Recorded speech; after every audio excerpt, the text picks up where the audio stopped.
Good evening and a very warm welcome to a rather chillier Ely Cathedral than what we have been used to the last while. I am Canon Jenny, I'm Canon for Learning and Outreach. It's my first Amnesty Memorial Lecture this evening, and I'm delighted to be with you and delighted to introduce Marina to you, which I will do shortly.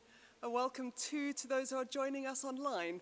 It is very good to be able to utilize technology in such a way that people who aren't able to be with us can still enjoy this lecture and will be able to watch it again. If any of you should want to do that, it will be available on the YouTube channel. I'm going to hand over to Lorraine to say a brief few words about Amnesty, and then I will introduce Marina to you. Hello, so welcome everyone. I'm Lorraine. I'm a member of the Ely Amnesty International group, and we're very pleased to be here. Very grateful to the Cathedral, as usual, for hosting this lecture. So as many of you will know, the Ben Jupp annual lecture is in honour of Ben Jupp, who was co-founder of the Ely Amnesty group. Amnesty International was founded in 1961. It's an international non-governmental organization founded to really campaign for human rights. Its headquarters are in the UK, but it does have about 10 million people worldwide who are members of the organization. So the stated mission for Amnesty International is to campaign for a world in which every person can enjoy human rights enshrined in the Universal Declaration of Human Rights and other relevant instruments relating to human rights. The Ely Amnesty International group meets on the first Tuesday of every month in St. Peter's Church Hall, Broad Street, from 7 p.m. for about an hour, a little over an hour, and we prepare letters about individuals in different countries imprisoned for standing up for human rights very often.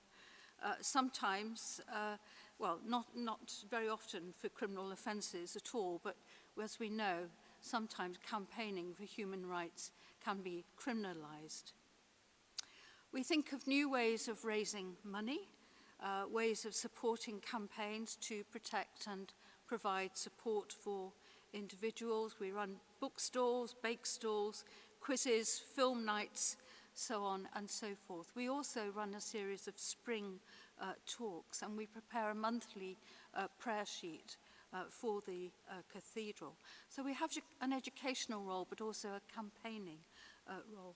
If you'd like to join us, please pick up one of the leaflets. We've got some to hand around. You'd be very welcome to come and join us. Also, if you would like to donate a small something after this lecture, please feel free to do so. Again, thank you very much to Canon Jenny and other members of the Cathedral for hosting us, and thank you for coming. But thank you to Marina for agreeing to give this talk too. Thank you.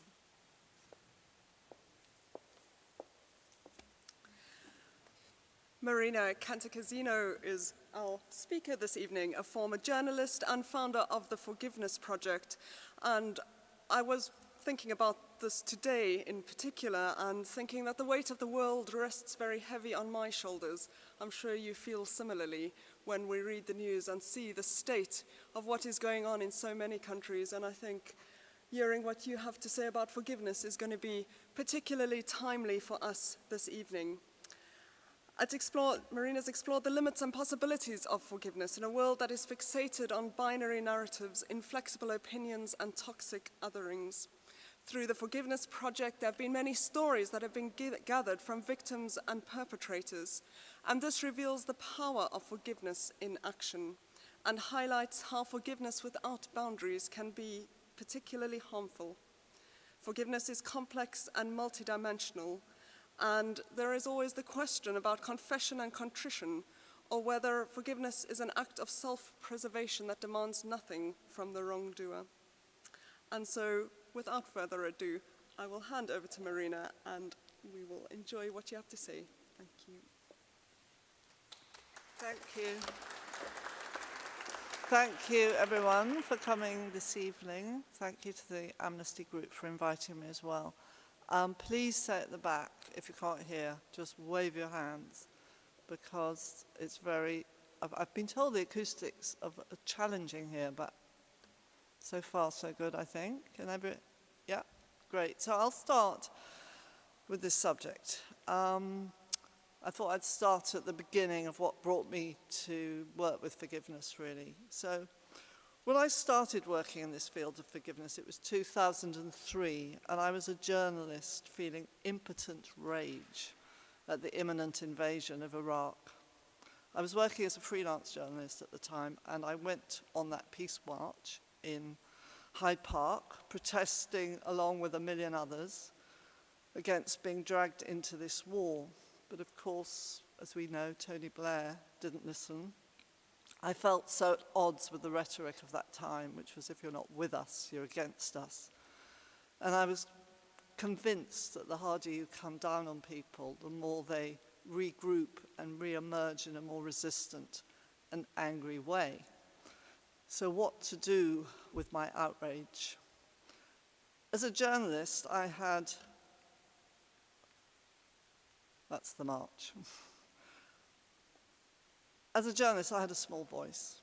And so as I was traveling abroad for work with a photographer, friend and colleague, as a side project and as a way of trying to find another narrative to this bellicose tit-for-tat language of warmongering, we started collecting personal testimonies from victims who'd sought peaceful solutions to conflict, and from former perpetrators who had transformed their aggression into a force for peace. Stories which focus on empathy, compassion, forgiveness, and reconciliation. I didn't know what would happen to these stories until I met Anita Roddick, social activist, founder of The Body Shop, and, as it turns out, a great supporter of Amnesty International. And she was so moved by the raw material I showed her that she offered to fund an exhibition, essentially, of these stories, and that was in 2004. So with the war in Iraq still a topic of fierce debate, these narratives of hope went on display at the Oxford Gallery in London, becoming the first articulation of what I came to call the F-word exhibition. And these are some of the many stories we collected, many since. Originally it was 26, but we've collected many, many stories since then. I called it the F-word because by now, in that year of collecting those first 26 stories, I realized forgiveness cut public opinion down the middle like a guillotine. There were those who were affronted by it, and there were those who were inspired by it. The response to the exhibition was extensive and astonishing to me. 6,000 people saw it in 10 days. There was a media reach of 30 million. And from that moment on, my life just was sort of dragged in this entirely different direction, neither planned nor expected, as organizations and individuals all over the world were asking if they could use these stories for their own peace-building work.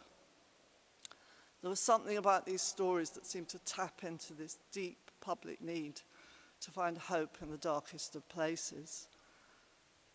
And so I'll just tell you briefly, like 21 years later, I founded the Forgiveness Project on the back of the success of the exhibition. And just to show you briefly some of the things that we've done, some of the things we do over the years. We have a prison program called Restore, facilitated by victims of crime alongside an ex-offender, which uses storytelling to support prisoners to change the narrative of their lives. We've created a podcast, we have live and virtual events, we develop educational resources. I've personally hosted 2 Radio 4 series, a third is coming up in November. We write books, articles. The exhibition's been seen in multiple forms, multiple countries, to tens of thousands of people. And we're recently developing what we call a forgiveness cafe model, both online and in person. And just last week worked with 35 women and mothers from the Grenfell Tower community. So, if the Forgiveness Project was born at a time of global conflict and growing polarization, today it feels like everything has got so much worse. We're always asking ourselves at the Forgiveness Project, where does forgiveness fit into today's fixation with binary narratives, inflexible opinion and toxic othering? And with this lurch towards popularism, political debate has become unkind and dangerously divided, with people quick to turn to aggression or abuse if they hear anything they disagree with or don't like. And while I know social media can be a force for good, overall it seems to me to distort and distract, bending all our lives out of shape. A place where individuals have all the power and none of the responsibility. There's judgment everywhere and understanding nowhere, it seems. Opinions all too easily hardening into ideologies. No room for the grey or complexity, as today's moral struggles are reduced to sound bites and headlines. And with what's known as cancel culture, I think a lot about this, and it's a topic of debate at the moment. Cancel culture is born from a very natural desire to savage and shame those we don't like or vehemently disagree with. So don't get me wrong, I think there are times when people are so dangerous and so destructive they need to be dismissed from the public stage. But at the same time, ghosting someone, this happens in personal relationships far too much, I think, these days, or cancelling someone out of a conversation leaves no possibility for change, no possibility for apology, for redemption, or forgiveness. And I was thinking about this when very recently I saw the wonderful David Lean 1944 film called This Happy Breed. A classic film set in London between the two world wars. In it, the mother of this family becomes distraught when she discovers that her daughter's run off with a married man, bringing disgrace on the family. And she asks her husband angrily, what did we do wrong? Did we spoil her too much? And the father's reaction is much more gentle. He's more understanding, he's more forgiving. But his wife tells him categorically that their daughter is as good as dead and her name should never be mentioned in the house again. At which the father says, well, I guess that's the end of the conversation then. And it struck me when I saw this film that that's exactly what happens. Unforgiveness shuts down the conversation, leaving no room for dialogue, no room to change. So we live in particularly, I think, unforgiving times. It may not be really any worse than 20 years ago when I started the Forgiveness Project, or indeed any worse than when that film was set in the 1930s when Europe was preparing to fight the Nazis. But the difference, I think, today is the noise. As I've suggested, everyone has a platform, everyone can broadcast, everyone feels emboldened. Disinformation is rife, hate spreads like wildfire. So one reason I founded the Forgiveness Project was because as a journalist, having seen the positive impact these stories in the F-word exhibition had on people, they seemed to provide solutions, soothe people, change mindsets, bring hope. I came to understand that the stories we tell today will create the world we live in tomorrow. The work of the Forgiveness Project, therefore, is all about creating an antidote to the more pervasive, louder, dangerous narratives of demonization and division that we see all around us. The poet Ben Okri, missed that one. That's the film I was talking about. I highly recommend it. Yeah, the poet Ben Okri puts it so well. He says, stories are the secret reservoir of values. Change the stories individuals and nations live by and tell themselves, and you change individuals and nations. So for the rest of this lecture, I'm going to talk about three sort of things. One is power of storytelling, why we work at the Forgiveness Project with what I call restorative narratives. Then I want to talk a little bit more about what I've learned about forgiveness and its meaning, its limits and possibilities. And I'll end by asking, what does it take to forgive? Sharing that process through examples of a handful of stories, people I've worked with over the years. So this is, I think, a beautiful drawing done by a female prisoner at one of our workshops. And around it says there are two sides to every story. Never judge a book by its cover. So when I worked as a journalist, I came to know that facts fade, whereas stories stick. Because the articles I wrote which got the most attention were those of real lived experience, personal testimonies, which seemed to enable the reader to become easily invested in someone else's life story. It made people care. And neuroscience explains that stories are the pathway to engaging our right brain, stimulating our imagination, so that we become participants in the narrative of the other, increasing our empathy. So this is why personal stories are everywhere, used in corporate and voluntary sector, in the media and creative industries, therapeutic settings. Writers, philosophers, psychologists understand completely the power of the story. As Yuval Harari states in his best-selling book, Sapiens, what has allowed humans to dominate the earth isn't the size of our brains, but our ability to tell stories. But since stories are so powerful, it's important to recognize that they can harm just as much as they can heal. They can fan the flames of prejudice, they can normalize hate. And just look at how our leaders easily distract citizens with narratives of fear and anger, meaning that racists and bigots can so easily feel emboldened and mobilized. And as I touched on earlier, this is especially bad because of our digital age, where the internet has turbocharged abuse and where disinformation sets out deliberately to confuse. So I realized that if the Forgiveness Project wanted to use personal stories as a peace-building tool, we had to work with what I call restorative narratives. And by that I mean personal stories that seek to heal, restore, and rehumanize.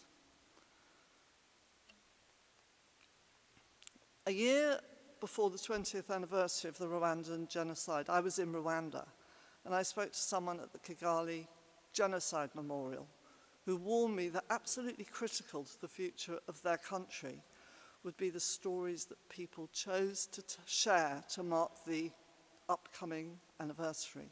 And he was expressing a need to, yes, of course, remember the pain and brutality of the genocide, but also the need to highlight stories and memories that could be presented in a way that celebrated healing and reconciliation, both in individuals and communities. So I think the words of Pumla Gobodo Madikizela, the South African psychologist who lived through apartheid, makes a lot of sense here. Talking of those dark times, she said, if memory is kept alive in order to cultivate old hatreds and resentments, it's likely to culminate in vengeance and a repetition of violence. But if memory is kept alive in order to transcend hateful emotions, then remembering can be healing. So restorative or redemptive narratives are stories which help shift the focus away from, say, a shattered or stuck place to a place of renewal, perhaps even post-traumatic growth. For example, the trajectory of such a story will move from despair to finding meaning, or from demonization to understanding. And these stories are rooted in inquiry rather than argument, showing how people and communities can rebuild and recover. And I believe they provide a vital alternative to stories that label and attack and dehumanize, stories which lack nuance and are full of black and white rhetoric and rigid certainties. And just a word to say about the trap of certainty. One of the priests in the film Conclave wisely says, I think, certainty is the deadly enemy of tolerance. And one of the storytellers that we work with explains so well how this works. This is Arno Michaelis, a former extremely violent American white nationalist whose story is about how he says it was the forgiveness from those he once claimed to hate that led him to relinquishing violence and becoming essentially a kind of incredible peace warrior. But looking back at his racist beliefs, he realized, he says, that they were, in fact, as fragile as a house of cards, and therefore needed to be protected by the armor of certainty. I think it explains it very well. So I've seen how people's beliefs and biases often shift and change when they are exposed to these stories. Stories that we share across various and many platforms. I've seen how they can soothe broken hearts and prise open narrow minds. They can also offer people hope or a way of dealing with the pain in their own life. I came across this quote by these academics some years ago, and it seemed to sum up exactly what happens when some people are exposed to our stories. These academics, they said, a story told at the right moment in someone's life can shine a light sufficiently bright to illuminate the way ahead on the map of life. So literally just the other day, we received this email, which I wanted just to share with you, just to give you an example, really, of why I continue to do this work 21 years later, because this isn't unusual. This woman wrote in an email, I was inspired to contact the Forgiveness Project, and thank you for all for starting me off on my journey of forgiving my first husband. The stories have made such a difference to my life and opened up a huge, loving capacity that I had not realized existed. Thank you for all your work. The world really needs it. So telling a restorative narrative can also be an act of reparation. Many of those who were formerly perpetrators, who share their story with the Forgiveness Project, have a yearning to help others. As the poet Rumi put it, to become a lamp or a lifeboat or a ladder. So an example from our storytellers is Asad Shaftari, who was formerly a commander in the Christian militia during the Lebanese Civil War. He was responsible for deciding which prisoners should live, which should die, literally by ticking it off on a bit of paper. Many things happened to make him turn away from violence, but he came to deeply regret what he'd done and wrote a letter of apology to the people of Lebanon, published in a national newspaper. When I met him, he said this, he said, I would venture into the jaws of hell if my story could shift just one person's mind and move them away from violence.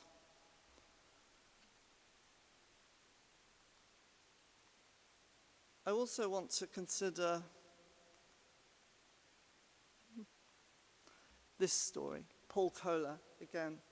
He's another one of the Forgiveness Project storytellers, and he's a British academic. He actually became a Lib Dem MP at the last election. But some years ago, he was beaten up in his own home in London by men who burst through his front door and violently attacked him. The story was reported widely in the media, and Paul later reflected about how journalists had portrayed and used his story as a story about lawless Polish immigrants, because it was a Polish gang who had burst into his house, mistaking him for someone else. And he said this when he was interviewed. He said, narratives were imposed on facts. The more I look at it, the more I see it as a form of storytelling, journalists using the story to make their point. Some members of the press turned it into an anti-immigration story, but it's a story about thugs. And when he was asked if the attacker destroyed his faith in humanity, he said, no, It's restored my faith in humanity. People have come out of the blue and been so kind. And he talked about how especially Polish people came up to him. So I think in these statements, he does everything he can to transform his story in the public eye, shifting the focus away from one that feels hatred, that is oversimplified, lacks detail and nuance, to one that focuses on hope and humanity. And in the end, by the way, Paul went on to meet one of the most violent of the attackers through restorative justice. You could say that the restorative quality of a story lies in perspective, the particular focus and lens through which it is told, and therefore how it is received. So in January, I was at an international peace conference for youth in Bangkok, and I heard a Cambodian woman talking. Her story was about her parents who'd been murdered by the Khmer Rouge when she was a child. She said something at the end of her talk, which I think frames restorative narratives nicely.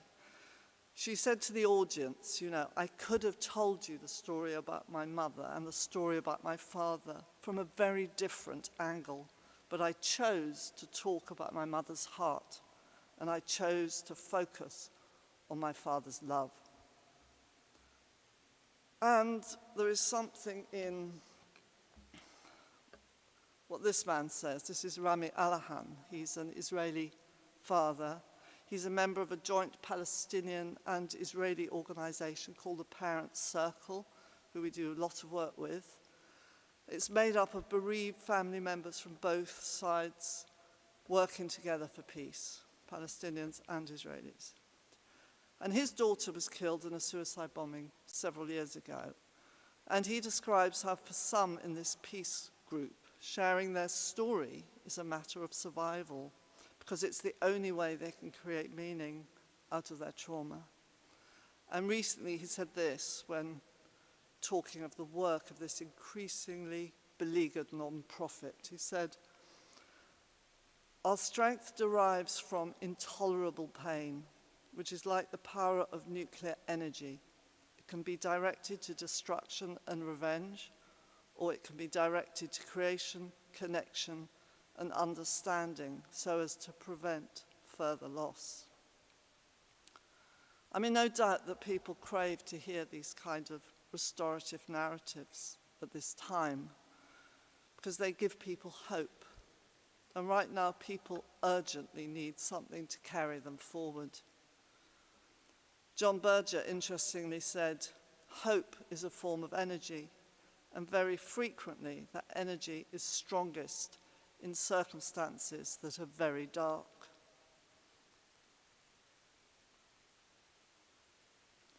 So, to think about forgiveness a little bit.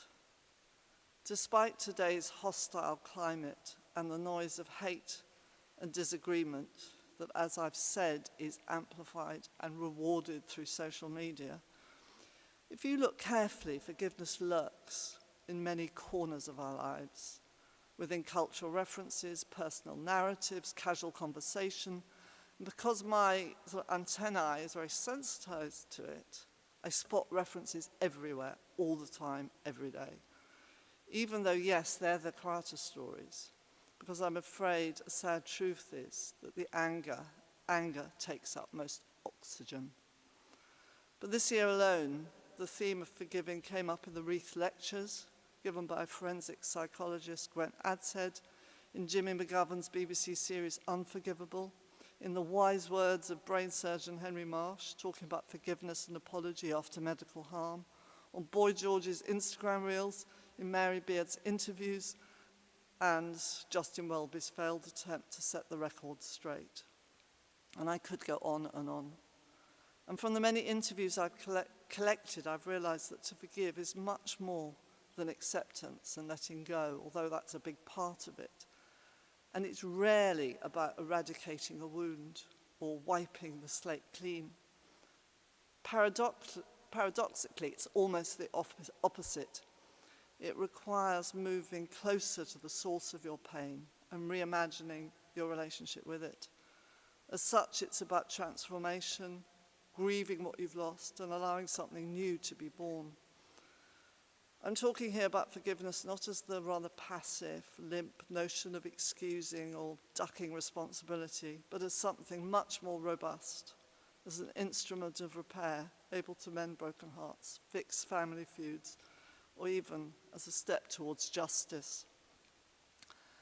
So I often think about what it actually looks like, and I just want to tell you what Brené Brown, the very famous social psychologist, said, because it really helped me when I read this. She said she'd spent years trying to understand forgiveness, and she really only came to understand what it meant when she realized it was to do with loss and death. So she describes hearing the story about a couple who were splitting up because the husband had had an affair. Neither of them had wanted the marriage to end, but both were stuck in an unhealthy dynamic where he couldn't let go of the shame and she couldn't let go of the blame. And as Brené Brown was contemplating this situation, she said something very powerful. She said, the reason why forgiveness is so hard is that in order for us to forgive, something has to die, and we have to grieve something that we've lost. So this particular couple would have to grieve their imperfect marriage in order either to allow a space for something new to be born or to walk away without bitterness. Because forgiveness isn't the same as reconciliation. And it made me realize you have to mourn and then accept what you've lost in order to forgive. You have to relinquish, give up the expectation that life owes you more, or that that person who hurt you should have behaved better. One of my favorite descriptions of forgiveness is forgiveness means giving up all hope of a better past. Having spent, all these years grappling with what forgiveness means, what it doesn't mean, it's an elusive, thorny subject. The other day I was looking at Khaled Hosseini's wonderful novel, The Kite Runner, and I loved this quote, which jumped up at me. He said, the protagonist says in the novel, I wondered if that was how forgiveness budded, not with the fanfare of epiphany, but with the pain gathering its things, packing up, and slipping away unannounced in the middle of the night. So I was very moved by these words, not because I don't know that internal wounds can heal in incremental stages, often too gradual to track, but rather because the role of pain in forgiveness is placed center stage here.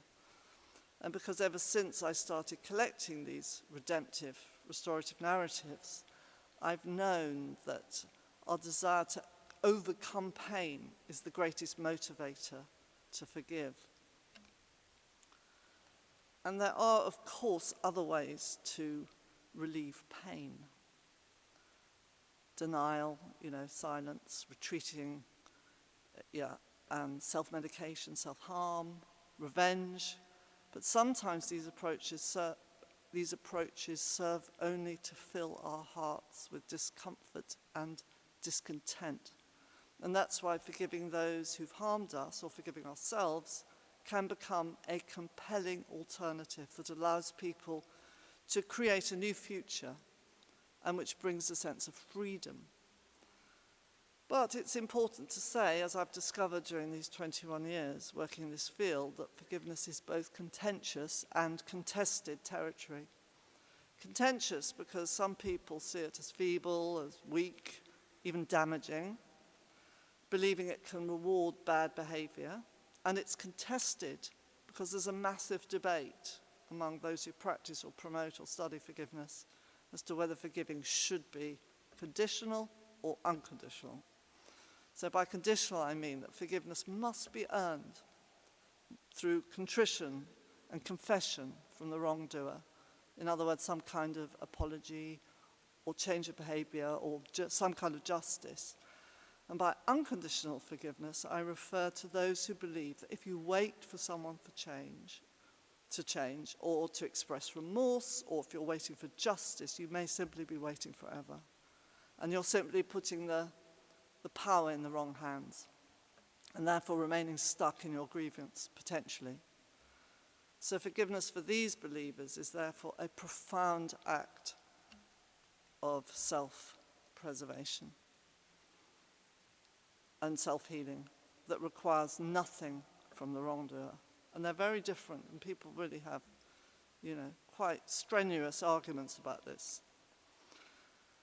So you can see, and the many stories we have collected back this up, that forgiveness is a complex subject. It's multifaceted, it's easily misunderstood, it's open to interpretation, not always welcome, not always appropriate. In fact, in certain circumstances, forgiveness may be costly, untimely, and even dangerous. As Julie Nicholson, whose daughter was killed in the 7/7 London transport bombings, has said, she was a vicar, by the way, and she said the whole area of forgiveness is like a huge spectrum. At the one end you have a fracas in the playground, and at the other end you've got mass slaughter, and yet you've got this one word that is supposed to fit everything. So Julie Nicholson also became known after the 7/7 bombings as the vicar who couldn't or wouldn't forgive. I met her once and we had a slightly uneasy encounter until I explained that the Forgiveness Project was fundamentally a place of exploration and inquiry. We would never seek to persuade people to forgive in order to free themselves from the tangle of hate. That would become a kind of tyranny. But rightly, Julie Nicholson was highlighting to me, which I already knew about, the dark side of forgiveness. I write a whole chapter about the dark side in my book, my latest book, because I find it interesting and because I never wanted to present forgiveness as a panacea for all ills or as an imperative for psychological well-being. It's important to acknowledge the potential cost of forgiveness. And there's an interesting research paper actually called The Dark Side of Forgiveness, subtitled, "The Tendency to Forgive Predicts Continued Psychological and Physical Aggression in Marriage." In other words, forgiving a violent partner probably would encourage him to be more violent. Also, the asking and granting of forgiveness can serve to let, say, a church or a government off the hook. In September 2021, an independent public inquiry examining evidence from 38 different religious groups in England and Wales found many of these groups were morally failing children in a way they treated allegations of child abuse. The inquiry concluded that forgiveness was a major problem in this unfortunate dynamic.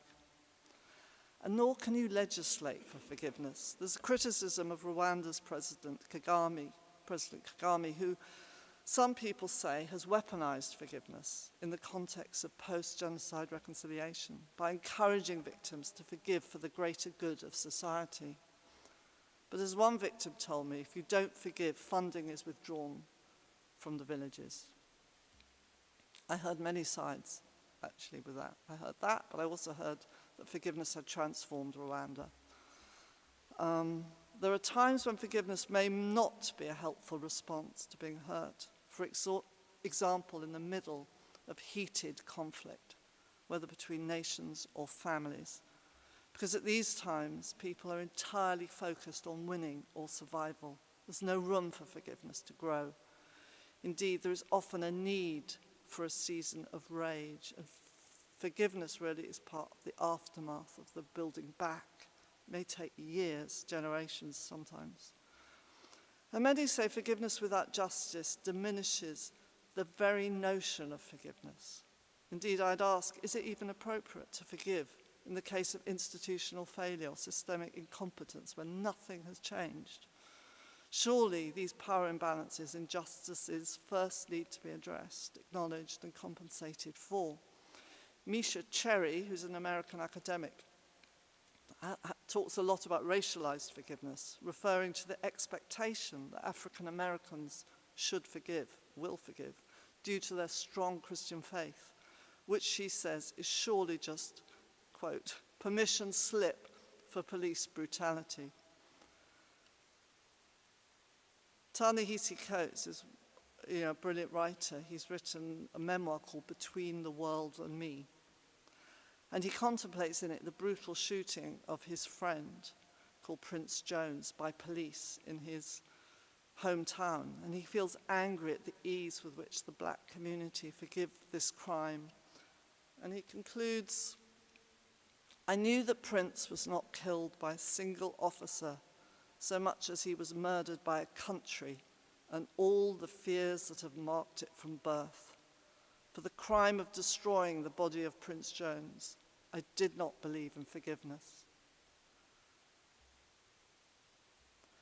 The truth is that for most African Americans, there's no space for a national conversation on forgiveness when so much is still unreformed and unresolved. But if forgiveness should bide its time in relation to historical and systemic harms, as is suggested there, there's another way of looking at this too. Hannah Arendt, who's the German philosopher and political theorist, talked about forgiveness as a tool for repair to ease the pain precisely when there's no possibility of reparation, restitution, apology, or justice. She said that perhaps the only antidote to the predicament of irreversibility is our capacity to forgive. She's talking about the power of forgiveness to change the narrative, to turn the page when nothing else can. Because when the original perpetrators are long dead, or when justice is just not possible, then she's suggesting that forgiveness, mercy, and pardoning may be the only strategy we have to help us reconcile with the past and prevent old wounds and historical resentments festering down the generations. So I want to end now with by asking, what does it take to live in peace with those we fear or those who've hurt us? What does it take to restore relationships, to reconcile with our own unresolved pain, and what does it take to forgive? There's this map, which again I share in my book. At the end of the book, I have a chapter called The Mechanics of Forgiveness, where I tried to sort of look at what does it take? What are those attributes and qualities? And this map helped me. I sort of adapted it for something I found on the internet. But it seemed to show a lot of the stories we're talking about going around in that inner sort of what you might call the vicious system within, and then something happens. It may be a long, slow process, but something happens to help them break out and move in this more virtuous circle, you might say. So I'm just going to distill the map in a way and tell you what I think are the 4 fundamental human attributes, qualities, skills that are critical to forgiving. And this is from analyzing the many, many stories. So, strikes me, curiosity is key. These days there's a lack of curiosity in public debate because outrage has replaced the softer question of why. A why which opens up a space for understanding the other and changing your direction. Wonder and curiosity keep us from behaving as if we have everything figured out and release us from this trap of certainty. It's a recognition that we just don't have the full story. This is Ivan Humble, who was another of our storytellers who we worked with. He was a member of the Norfolk division of the English Defence League, far-right group. He was responsible for recruitment. He hated Muslims, felt they were taking over his country. But then one day he was at a shopping precinct with his daughter, and as he was waiting for her, he describes how he saw 2 Muslim women with headscarves. And he says, "I'd never been so close to Muslim women before, and so out of curiosity, I followed them into an upstairs room. When a Muslim man came out to greet me, I blurted out aggressively, 'I'm from the EDL.' I was expecting, perhaps even wanting conflict, but instead he gave me a hug and said, 'Fantastic, I've been wanting to meet someone from the EDL.' it made me think that that man, quite extraordinary really, he's someone who knew people will only listen once they feel heard. He was going to ask him some questions. That was the beginning. That was the very beginning of Ivan's journey out of that movement. So, having curiosity means you may develop a more open mind. You have this wide-angle perspective on life, allowing for prejudices and fixed attitudes to blend and shift. And research has shown that flexible thinkers are more likely to be forgiving people, more open-minded. And it fits in with, the other day I was looking at this book called The Ideological Brain by Leod Zimgrod. And he writes that people who are flexible thinkers are creative in their thinking. They can imagine the lives of others and are therefore less susceptible to toxic ideologies. In other words, rigid thinking can so easily lead to the demonization of an outgroup. We see it all the time. So this is Figen Murray, another one of our storytellers who we work with. Her 29-year-old son, Martin, was killed in the Manchester arena bombing. In the years since, she's become a vocal and not always popular advocate for forgiveness. She says that before her son's murder, the concept of forgiveness was irrelevant, and she always saw it as rather lame. It seemed to suggest that people got away with things. But 4 weeks after her son was murdered, when she was still reeling from grief and shock, she picked up the Guardian newspaper and read about another terror attack that had taken place in London at the Finsbury Park Mosque. A far-right attacker had driven his van into pedestrians, killing one person and injuring 10 others. The man had then ran from the vehicle but fallen, and fallen just as an angry mob tried to descend on him. And the photograph, apparently, showed what happened next. A human chain had been formed round the attacker by an imam and 4 other worshippers in order to protect the man who'd come to kill them. So she saw this, as Figen Murray saw this picture. It was a potent depiction of compassion, and it stayed with her all day, and it seemed to soothe her grief. By the evening, she'd shifted her perspective. She was seeing everything differently, and she made up her mind then, at that point, that she had to forgive, and she would say so publicly. And she told me she'd chosen this path because she profoundly believes the cycle of hate has to be broken.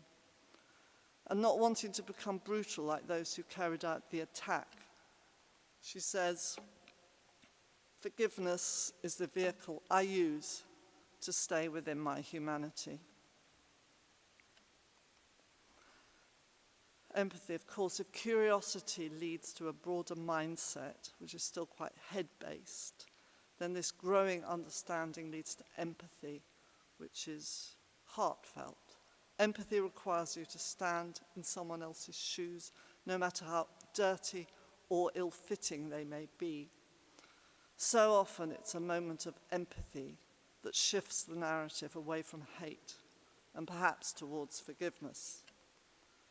So in our example, Grace Adawu, who's done some work with us in our prison program, she lives in London. In 2008, her adored 14-year-old middle son, David, was murdered in a random attack by an older boy from another school. The killer, Elijah, was charged with murder, sentenced and imprisoned.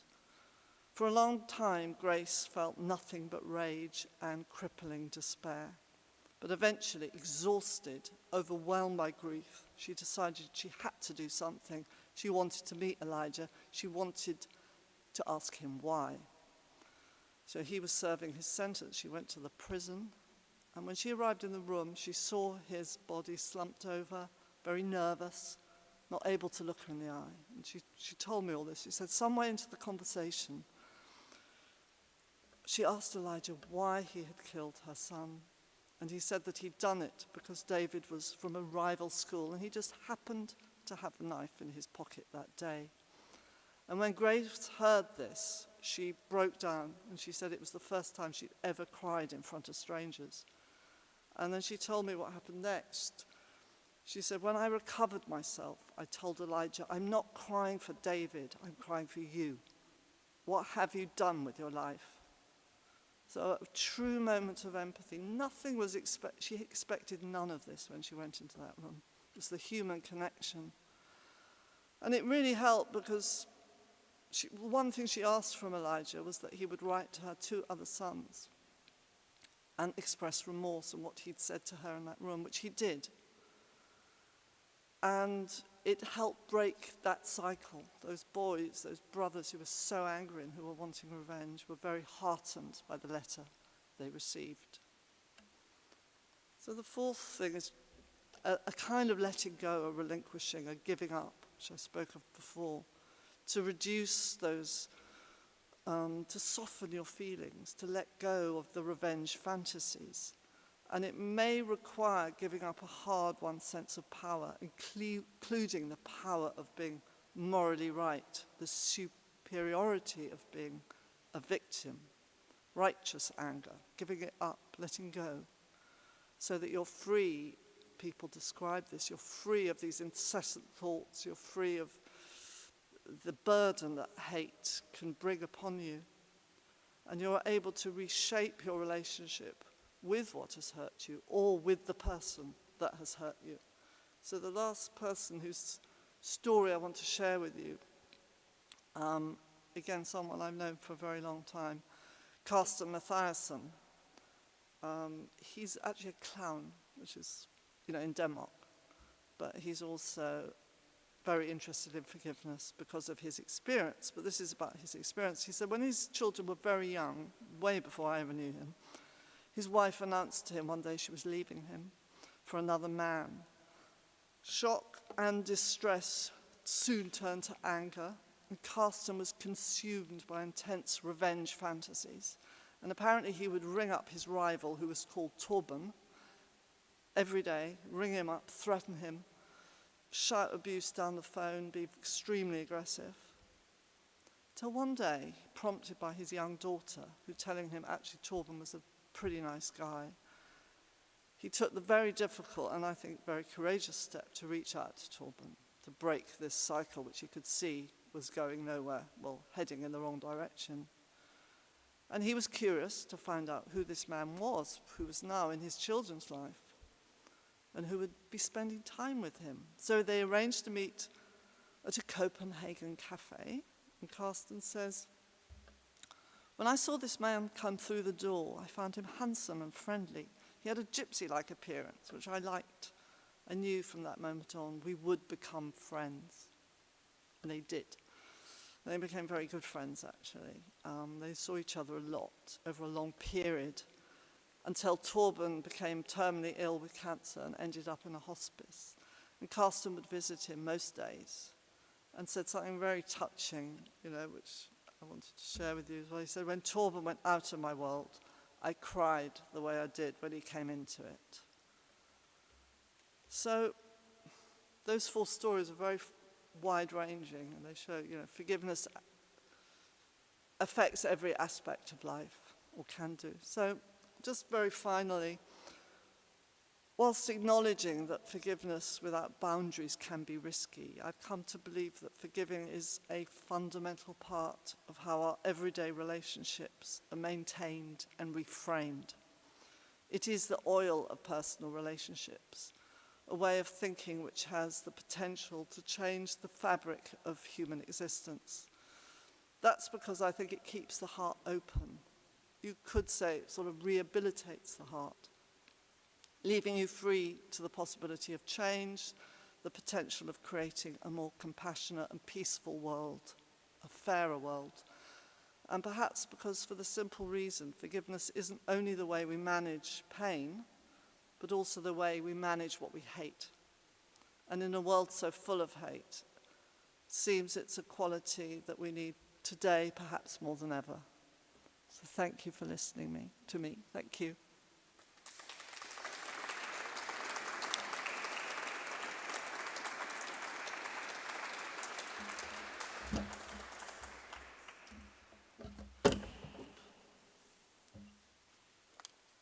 Thank you so much, Marina. There was a lot in there, a lot for us to reflect on and unpack as we consider what you mentioned very briefly about how, I think, complex this is, without quite saying that, about speaking about reconciliation, about restorative justice, about living well together, and how much forgiveness has to do with our relationships, personal relationships, friendship, marriage, our relationships with neighbor, both national and international. So I'm going to give people 2 minutes to chat to the person next to them. I know that's terribly awkward, isn't it? But if you could bring yourself to just perhaps reflect briefly on what you have heard, and in doing so, think a little bit about what question you might like to ask, because we will have time for questions.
So much conversation going on. I'm now put you in the awkward position of actually talking to your neighbor. I'm now going to interrupt you.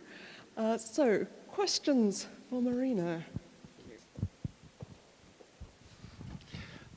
Not a question, but Ben Jupp was my professional colleague and also a friend.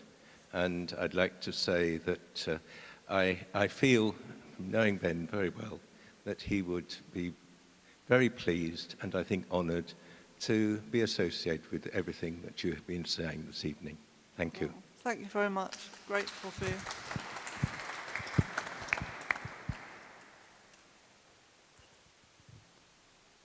Any questions? One at the back there.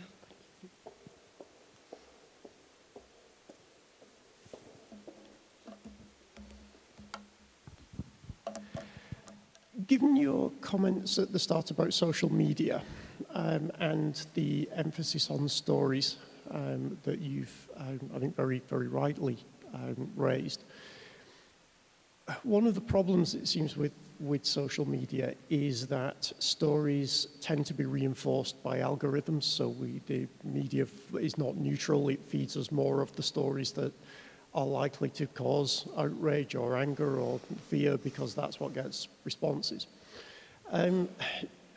This is perhaps too broad a question, but do you think social media can work for the kind of productive storytelling that you're talking about, or does it have to be bypassed in some way? Well, we were just talking about that, weren't we? I'm still on social media because it helps the Forgiveness Project, funnily enough. Yeah, we get our messages out, we can make connections, we can find out news. But I think, and because of the algorithms, but I also make sure that I watch people I disagree with so that I can see what's going on and Sometimes these are people who I care for and I know are compassionate people. And it's really a useful exercise to remember that, because sometimes they say things that I feel are so deeply uncompassionate and quite toxic. But in answer to your question, there was a line in what I wrote was that it's bending all of our lives out of shape, and I really do feel that. I feel I'm being bent out of shape by it, and there could easily come a time when it's better to come off it. But yeah, within there are positivities, there always are. There's always both sides. Who knows, basically. Other questions? Yes.